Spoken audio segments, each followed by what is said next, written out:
W.F. Howes presents an unabridged recording of Between the Lies by Louise Tickle, narrated by Lillie Flynn. Prologue.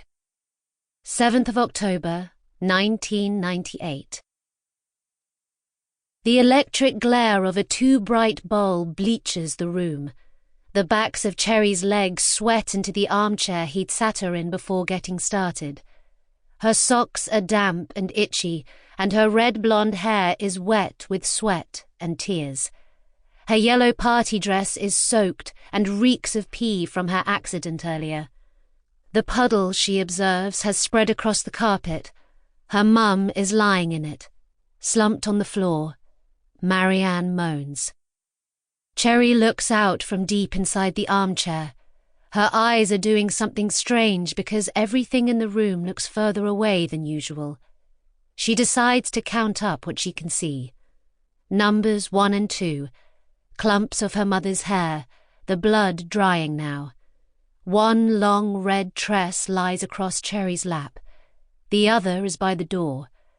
They had been hard to pull out, and the noise had woken her brother, which is why her mum and dad went upstairs. Her dad is still putting him back to bed. Number 3, sunflowers and hot pink cosmos in a vase on the windowsill. 4, a slick of blood across the floor, bright against the carpet. He'd got out a small grey knife with a triangle blade when he unpacked his bag. He told her mum not to make a single sound, but she'd made such a scary scream that he'd had to come over to Cherry.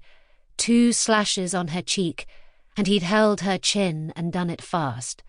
It bled, so her mum said to take her socks off to wipe it, but touching hurt more, so she stopped. Her mum hadn't come to help. She'd wanted to. Cherry had seen her try, but then she couldn't anyway because he'd sat on her and she'd sunk in like a popped balloon.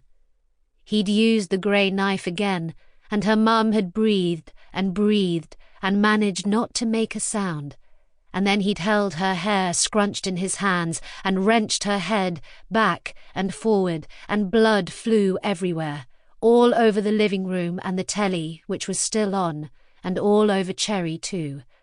Then the hair came out, handfuls, and her mother did scream, and Bill woke up crying, and they'd both gone off upstairs to calm him down. How many minutes later, Cherry didn't know, but Marianne had stumbled downstairs on her own. Now Marianne... Sample complete. Ready to continue?